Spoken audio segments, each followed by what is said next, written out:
할렐루야, 주 말씀교회 아침 묵상입니다. 창세기 47장 13절.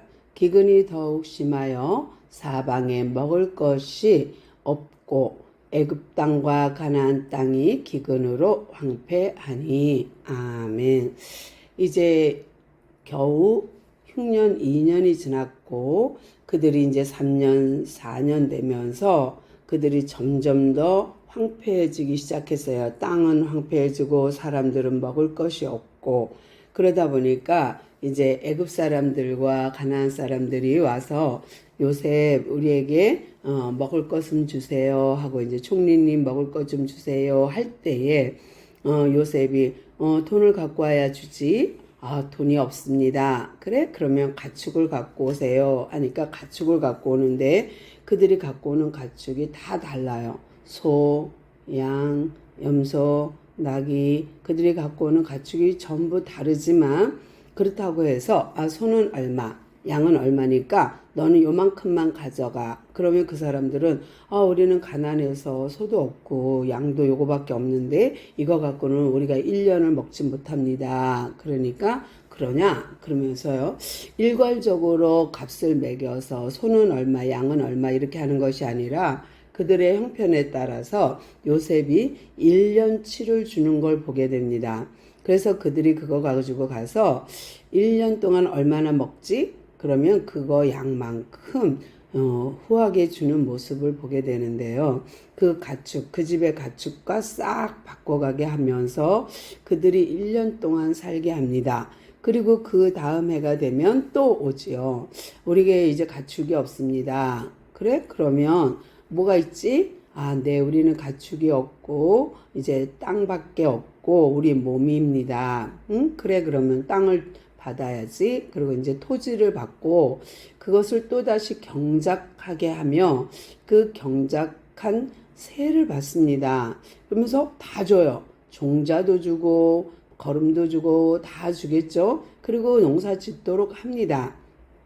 그렇지만 그들은 또 그것은 겨우 1년 농사밖에 안 되는 거예요. 왜냐하면 기근이 워낙 심하니까요. 근데 이런 과정을 보면 점차 애굽과 가나안 지경에 있는 사람들이 요셉 총리를 어떻게 볼까요?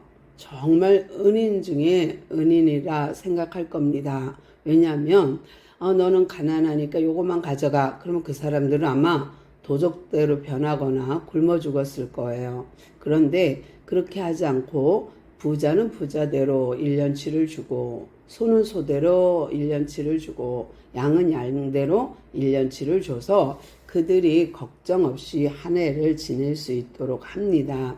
그러니까 자기 몸과 토지를 바쳐도 아깝지 않은 거예요. 왜냐하면 요셉의 처신이 요셉의 정치가 꽤 마음에 들기 때문이죠. 이 모든 것이 하나님께로 온 지혜라고 생각을 하고요. 그렇게 판매된 모든 곡식들의 돈은 고스란히 왕궁으로 들어갑니다. 바로 왕은 가만히 앉아서 떼부자가 되는 거죠. 또 가축을 받으면 그 가축은 고스란히 고센 땅으로 가게 됩니다. 왕의 재산이 거쳤으니까 고스란히 고센 땅에 가서 가축을 치게 되면 그거에 대한 싹쓸 또 요셉의 가정이 받게 되는 것을 보게 되죠. 어떻게 보면 일거양득 삼득이 되는데 하나님께서 주시는 방법, 하나님께서 주시는 양식, 하나님께서 주시는 방법을 통하여서 그들에게 부가 넘치는 것을 보게 됩니다. 경제의 문을 열어주는 걸 보게 되는데요. 우리가 때로는 TV를 보거나 하면 경제가 정말 어렵다 하는데도 서민 갑부들이 있거나 아니면 그 틈새 시장으로 성공하는 사례를 볼 수 있거든요.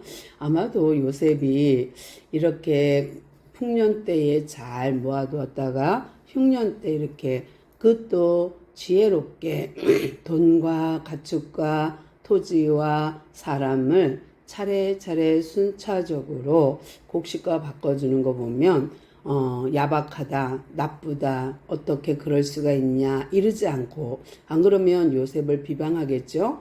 그런데 정치를 참 잘하는 모습을 보게 되고 지혜가 있다라는 생각을 합니다. 오늘도 우리가 행동과 말에 있어서 지혜로운 그런 하루 되기를 바라고요. 하나님이 주시는 지혜 가운데 오늘 하루도 성공하고 승리하는 하루 되기를 바랍니다. 주님 감사합니다. 오늘도 우리에게 지혜와 명철을 허락하여 주옵소서. 그래서 이 땅에 사는 날이 부끄럽지도 않고 정말 하나님 보시기에 합당한 오늘 하루 되게 하옵소서. 함께 하시는 은혜 감사하며 예수님의 이름으로 간절히 기도드리옵나이다. 아멘.